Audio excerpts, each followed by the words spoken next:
The movie begins at the funeral of a teenage boy named Darren Shan. Everyone is devastated at his loss, but shockingly, it turns out that he is very much alive. In fact, he is seen inside the coffin playing video games. The scene then cuts to the past and Darren explains how good his life was going. He was popular in school, had cool friends and had good grades, which made his parents proud of him. The only negative part about his life was his childhood best friend, Steve. One day at school, Steve convinces Darren to bunk their history class. The two then head to the rooftop where Steve destroys several light bulbs by throwing stones at them. He then challenges his friend to do the same, but right then, their history teacher overhears the commotion coming from the roof. As a result, the boys are caught and their respective parents are informed. Darren comes off the worst of it as his parents had always believed him to be an ideal student. They scold him ruthlessly and also ground him for 2 whole months. Furthermore, they forbid him from staying friends with Steve, citing that he is a bad influence. The next day, while walking to school, Darren informs Steve that his parents want him to break off their friendship. Upon hearing this, the latter is disheartened and he accuses Darren of never standing up for himself. As they quarrel, a limousine passes by and a man inside throws out a flyer which lands in front of them. It turns out to be an invitation to a circus event called a freak show. The flyer claims that it is held once every 500 years. The boys recall their teacher giving them a warning against attending the show because of its illegal nature, but they nevertheless decide to go to the circus. Later that night, Darren and Steve sneak out of their homes and head to the circus on their bicycles. It's revealed that the boys have peculiar interests. Darren is a big fan of spiders while Steve is obsessed with vampires. At the venue, they buy a ticket from a dwarf human-like creature hiding behind a curtain. However, when Steve hands it the cash, the creature bites his hand and runs away. The boys shrug off the strange incident and walk inside the theater. It's revealed that the show has attracted people from diverse age groups, mostly adults and old people. Soon, the show commences and the host, Mr. Tall, gets on stage. He thanks the audience for coming before presenting several strange freaks before them. At first, a wolf man appears, and his presence scares everyone. Mr. Tall directs him towards a woman in the audience and to everyone's horror, the wolf man tears off her hands. But before anyone can react, the woman's hand regenerates, and she walks towards the stage as if nothing has happened. Mr. Tall then introduces her as Korma Limbs, a member of the freak show. Next up is Alexander Ribs, a man with no apparent ribs. Gertha Teeth is the third member, and she can surprisingly break anything with her strong teeth. Rami's Two Bellies, her partner, can eat anything due to his 2 bellies. He even swallows a tricycle whole and spits it out in one piece. Then, a beautiful freak named Madame Truska calls Darren on stage and asks him to be her assistant.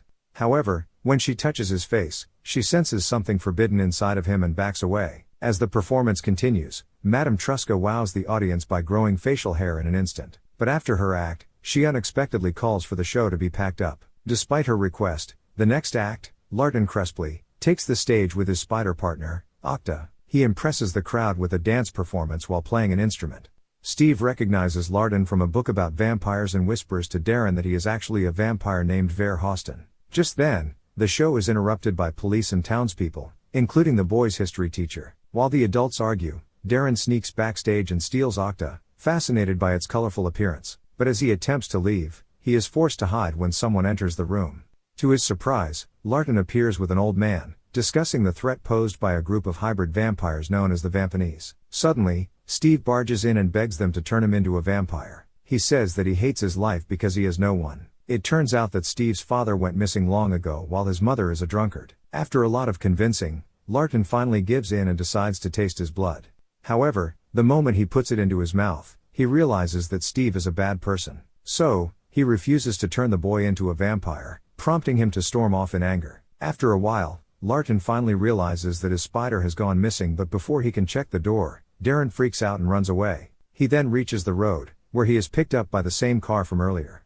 Inside, 2 men, Merlot and Mr. Tiny, start interrogating him. However, it is soon revealed that they picked up the wrong boy. They were actually looking for his friend, Steve. So, they drop Darren off at his house, but not before informing him that they will be in touch. The following day, Darren takes Octa to school in his bag, hoping to keep her safe. However, before the class even starts, Steve spots them.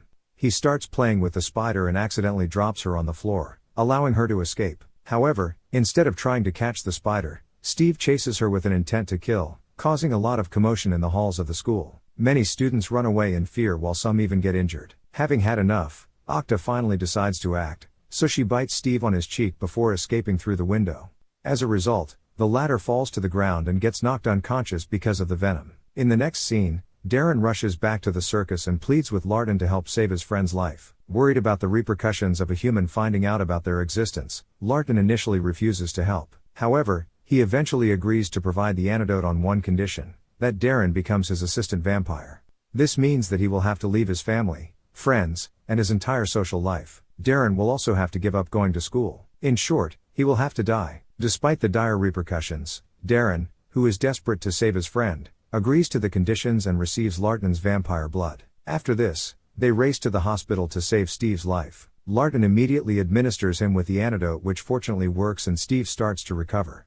The movie then cuts to a few days later where Darren begins to feel his body reacting to Larton's vampire blood. He starts craving raw meat. One day, he also gets a very tempting urge to kill and suck his sister's blood. However, he ultimately refrains himself from his bloodlust and runs back to his room. There, he finds Larton sitting in the corner reading his books. Larton warns Darren that he needs to leave his home as he is a threat to himself and his family. Darren doesn't want to do so, but after coming really close to harming his own sister, he decides to leave. However, he also doesn't want his parents to keep worrying about him forever, so he decides to fake his death. Later that night, on the rooftop of the house, Larton assists Darren in the act by breaking his neck. This will make everyone believe that he accidentally fell to his demise. The movie then cuts to the present. At Darren's funeral, all his friends, teachers and family pay their respects while Darren is alive and well inside the coffin playing games on his phone.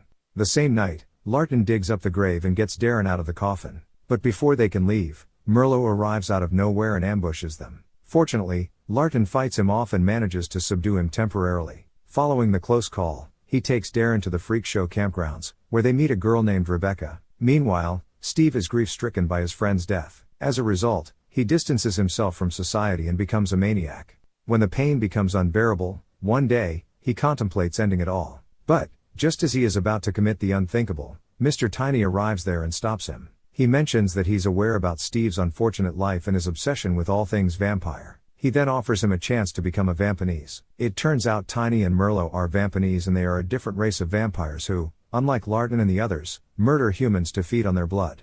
It's also revealed that Vampanese and the normal vampires are arch enemies and they don't see eye to eye. As Steve hears everything in disbelief, Mr. Tiny discloses something even more shocking. He says that Darren is alive and happy in the other world, something which Steve had always dreamt of and always aspired to be. The revelation makes the latter angry, so without a second thought, he accepts the offer. Meanwhile, Darren slowly gets comfortable in the freak campground with the other freaks. He starts to train himself and helps others in their duties. One day, Darren goes through the pictures of his old life and decides to give Steve a call. But before he can do so, Larton arrives there, snatches the phone from Darren and breaks it. That night, Mr. Tiny visits the freak camp to talk with Larton and Mr. Tall about Darren. It turns out the boy has special innate powers, so Mr. Tiny asks them to hand him over. Despite being enemies, a diplomatic Mr. Tall politely tells him that he will think about it. Afterwards, Larton instructs Darren not to leave the camp as it is not safe for him anymore. He then begins to train Darren so that he can handle himself if he is ever in trouble. At first, the boy fails to lay a single hand on Larton, but as his training progresses, his skills and strength develops. On the other hand, Merlot turns Steve into a Vampanese, which gives him unreal powers. The boy also becomes more evil, and his first victim turns out to be none other than his history teacher. Meanwhile, as Darren begins to feel hungry, he starts craving for fresh blood. To remedy this, Larton takes him to a nearby farm and sedates a man. He says that vampires never kill people, they just borrow their blood. However, despite his hunger, Darren cannot bring himself to do it, so they return back to the camp. Shortly after, the freaks' peaceful campground is suddenly invaded by a group of ruthless Vampanese. Chaos ensues as the two sides engage in a brutal fight, resulting in a lot of bloodshed. It becomes clear that the Vampanese are searching for Darren, and soon enough they find him hiding inside a costume room with Rebecca. The Vampanese attack Darren and a fierce brawl breaks out. But fortunately, thanks to the timely arrival of Larton, Mr. Tall, and the other freaks, the fight is eventually broken off and Darren is saved from certain doom. However, when the dust settles, it is revealed that Merlot has kidnapped Rebecca. The following morning, Darren sets off to find her, as he blames himself for the entire incident. In the meantime, Mr. Tiny kidnaps his family, hoping to lure him into a trap. After a while, Darren arrives at his home and finds it empty. He then notices a flyer on the table, inviting him to the circus. Meanwhile, Larton also decides to join in on the fight, and so he gathers his weapons. In the next scene, Darren makes his way to the circus, where he finds Rebecca and his family tied and hung up on the wall. He is also perplexed to see Steve with the Vampanese. Nonetheless, he attacks his former best friend without any hesitation. while Larton also arrives and starts tussling with Merlot. As Darren has not consumed any blood, he becomes very weak and easily gets bruised as compared to Steve. But right then, Rebecca frees herself and orders Darren to drink her blood so that he can get his energy back. Initially, he refuses to comply, but when Rebecca assures him that she will be fine, he sucks her blood. Elsewhere, Larton ends up being wounded very badly, but despite this, he uses the last of his strength and stabs Merlot right in his heart, killing him. Immediately afterwards, Darren starts to fight with Steve again while Mr. Tiny watches from a distance. Having had enough, he decides to intervene and stop them.